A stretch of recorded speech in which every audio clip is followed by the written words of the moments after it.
لگا دی گئی ہے اور اب یہ خبر گرم ہے کہ بھارتی فلموں پر لگائی گئی یہ خود ساختہ پابندی ہٹا دی گئی ہے، یعنی ختم کر دی گئی ہے۔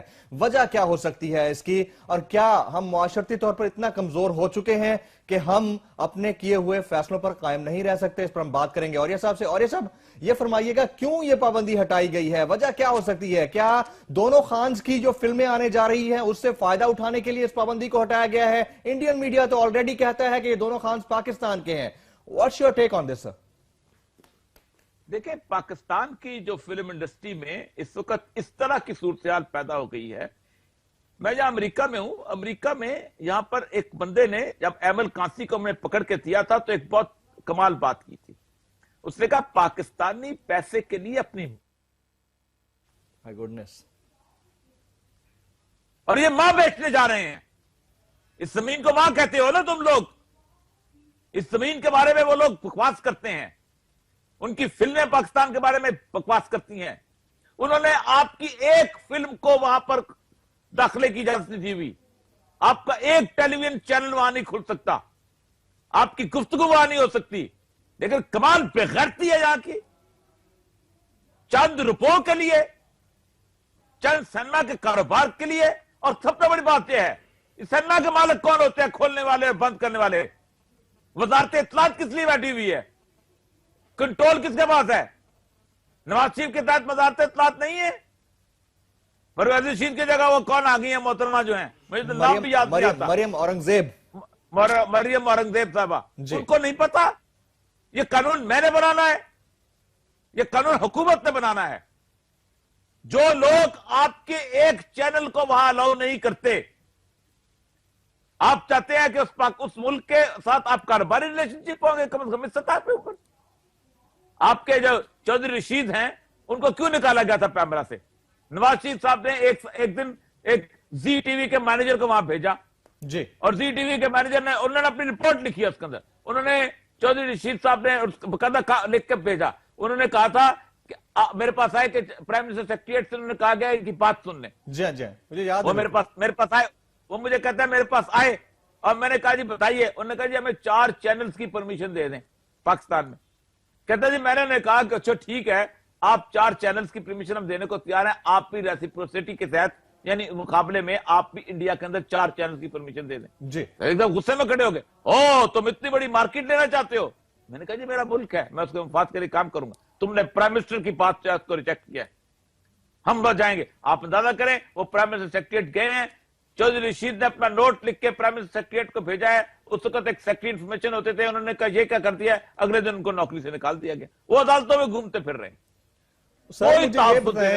مجھے یہ بتائیں ایسی نوکریوں سے انڈیا اپنے آفیشلز کو کیوں نہیں نکالتا ہے؟ ہمارے ہاں مصیبت تو یہ ہے کہ وہ کرکٹ کھیلنے کے لیے بھی ہمارے ساتھ بالکل ایگریڈ نہیں ہے، رضامند نہیں ہے، اور ہم وہ لوگ ہیں اتنا ذہنی طور پر پست ہو چکے ہیں۔ چلیں پابندی کو دوسری جانب ڈالیے، آپ یہ دیکھیے کہ گھروں میں بیٹھ کر ہم کیبل پہ کیا دیکھتے ہیں، ہم سی ڈیز پہ کیا دیکھتے ہیں، کیا ہم انڈین مواد نہیں دیکھتے؟ تو کیوں ہے ایسا کہ ہم ذہنی طور پر بھی اتنے پست ہو چکے ہیں؟ قانون کو تو چھوڑیے، ہمارے as a culture, as a society ہم کس حد تک پست ہو چکے ہیں؟ اور یہ سب اس کی وجہ یہ ہے کہ پاکستان کے ہال روڈ پہ رینبو پلازا میں ہمارا تاجر جو ہے اس کو ایک بدترین قسم کا پیٹ لگا ہوا ہے جی، وہ اس پیٹ سے پیسہ کمانا چاہتا ہے۔ ہیروئن بیچنے والے کو گرفتار کرتے ہو کہ تمہارے اولاد کو خراب کرتا ہے، انڈیا کی فوج فلمیں بیچنے والے کو گرفتار نہیں کرتے، تمہارے پیٹ کو خراب کرتا ہے۔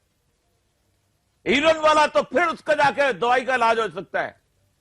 جو اس طرح کی مخرب اخلاق فلمیں بیچ کے لوگوں کو تباہ کرتے ہیں، ان کی اس اولاد کا کیا علاج ہوتا ہے؟ نہیں ہوتا۔ ہمارے ہاں کوئی کنٹرول سسٹم نہیں۔ یہ جو لوگ انڈیا کی فلمیں بیچتے ہیں، یہ لوگ جو ہال روڈ پہ بیٹھے ہوئے ہیں یا جو ریمبو سینٹر پہ بیٹھے ہوئے ہیں، جو پنڈی پہ بیٹھے ہوئے ہیں، باقی جگہ بیٹھے ہوئے ہیں، جگہ جگہ جن کی دکانیں کھلی ہوئی ہیں، کیا یہ چھپے ہوئے ہیں؟ کیا ان کو نہیں پتا کہ کس قانون کے تحت بیچتے ہیں وہ؟ کیا آپ کو نہیں پتا کہ یہ پائریٹ سی ڈی ہوتی ہیں؟ کیا ان کو نہیں پتا یہ حرام کا کاروبار ہے؟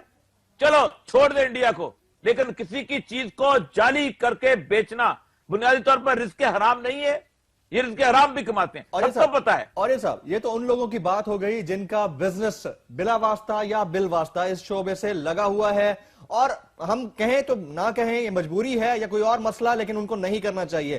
لیکن ایز اے نیشن میں آپ سے یہ جاننا چاہوں گا کہ کیا ہماری اقدار اتنی پست ہو چکی ہیں کہ ہم گھروں میں بیٹھ کر اگر ہمیں کوئی دو آپشنز دے کہ ایک جانب پاکستانی ڈراما ہے اور ایک جانب انڈین مووی ہے تو پریفرنس ہماری انڈین مووی ہی ہوگی؟ یہ اقدار کون بدلے گا؟ یہ ذہن کون بدلے گا؟ یہ ذہن سازی کون کرے گا؟ اور یہ سب یہ بھی تو افسوس کا مقام ہے۔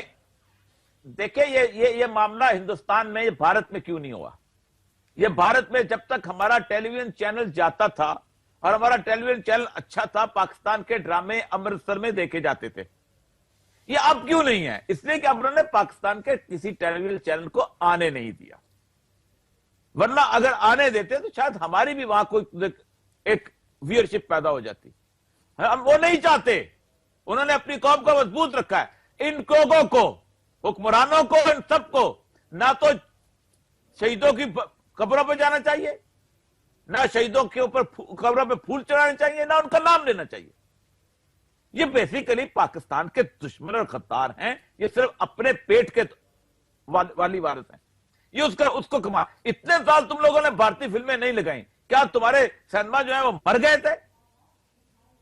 کیا تم تو خود میں نے 17 سال ڈرامہ لکھا ہے جی۔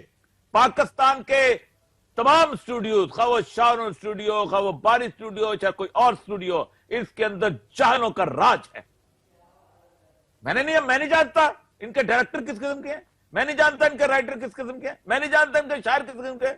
یہ جہالت کے لوگ، جہل میں، اور ان کو پیٹ اتنا بڑا لگا ہوا ہے کہ یہ چاہتے ہیں کہ خدا کے لیے کہیں ہم سے بے شک ہم کچھ کریں، ہمارے ہاں ہمارا پیسہ آنا چاہیے اور اس ملک کی عزت چلی جائے اور ملک کا وقار چلا جائے۔ میں پیٹریوٹزم یا حب الوطنی پر تو کوسچن نہیں کروں گا، لیکن اگر فیصلہ لینے کی قوت کی بات کی جائے تو ہم سے کہیں زیادہ مستقل مزاج بھارتی قوم ہے، جنہوں نے جب خانز کی فلموں کو بین کیا ہے تو بین کر کے دکھایا ہے۔ ان کی انتہا پسند تنظیموں نے جب کہا ہے کہ پاکستانیوں کو بین کرو تو بین کر کے دکھایا ہے۔ ہمارے ہاں یہ کس طرح کا کلچر ہے کہ ہم چند روپوں کے فائدے کو دیکھتے ہوئے اور ہمارے سینما مالکان اس فائدے کو دیکھتے ہوئے وہ فلموں پر سے بین ہٹا دیتے ہیں؟ کتنی افسوس کی بات ہے۔ کیا ہم ایک سال بھی اس پابندی کو مستقل مزاجی کے ساتھ برداشت نہیں کر پائے؟ ہم کس طرح کی قوم ہے؟ اور صاحب پہلی بات تو یہ ہے کہ یہ قوم ہے، یہ میرے لوگ ہیں۔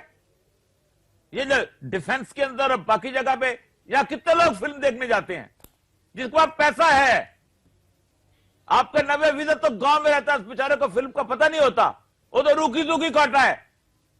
یہ وہ لوگ ہیں کہ جو اس قوم کے اندر پتہ نہیں کہاں سے ان کو دولت آ گئی ہے اور ان کے دماغ میں خناس اور خمار بھرا ہوا ہے، جو پاپ کارن کے پیکٹ پکڑ کے اور وہ ایک ہاتھ میں بوتل پکڑ کے اور پھٹی ہوئی جین پہن کے اور اس کے ساتھ ساتھ وہ ٹھش ٹھش کر کے انگریزی بول کے، یہ وہ قوم ہے۔ ان لوگوں کو کچھ دکھا دو۔ یہ وہ لوگ ہیں کہ جو پاکستان میں جب پاکستان پہ آفت آئے گی سب سے پہلے بھاگنے والے لوگ ہوں گے، جیسے وہ جانور بھاگتے ہیں نا، زلزلہ آتا ہے علاقہ چھوڑ کے، یہ ویسے بھاگنے والے لوگ ہیں۔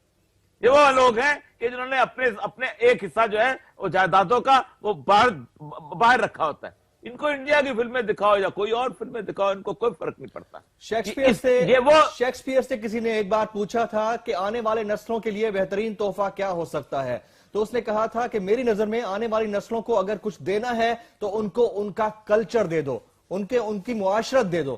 تو ہمارے ہاں تو سر ہم نے آنے والے نسلوں کے لیے کیا سوچ رکھا ہے؟ یہ بھی تو ایک کوسچن مارک ہے نا بہت بڑا۔ اور یہ صاحب دیکھیں، پہلی بات تو یہ ہے کہ ہم نے نہ تو اپنی نسلوں کو کچھ بتانے کے لیے نہ کام کرتے ہیں۔ مجھے پرائیویٹ ڈرامہ لکھنے کے لیے نہ آپ اندازہ کریں کہ 1999 میں آفر ہوئی تھی جی۔ میں ایک بندے کے پاس بیٹھا بھی جا کے، میں نام نہیں لینا چاہتا، ان کے جو ڈیمانڈ سے بڑے عجیب قریب قسم تھے۔ ایک اور ہمارا ڈائریکٹر تھا، بڑا مشہور ڈائریکٹر ہے، اس نے 4 فلمیں انڈیا کی لا کے میرے سامنے رکھ دی اور کہا کہ یہ فلموں سے کانٹینٹ نکالیں اور اس کو بنائیں۔ ہم نے اپنا ڈرامہ تباہ کر دیا۔ جس ڈرامہ میں کبھی شرافت کی باتیں ہوتی تھی، کبھی عزت و وقار کی باتیں ہوا کرتی تھیں، اب وہاں پر آپ نے بیوی اور خاوند کے آؤٹ سائڈ تک میرج آپ نے افیئر دکھانے شروع کر دی۔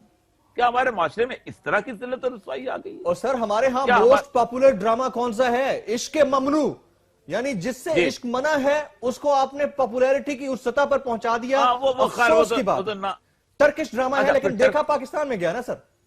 پھر ٹرکش ویلیوز والا ڈرامہ ہم لے کے آئے جی، اور دگان کہتا ہے کہ ہم زندگی میں کبھی اس طرح کا ڈرامہ سوچ نہیں سکتے ترکی میں چلانے کے لیے،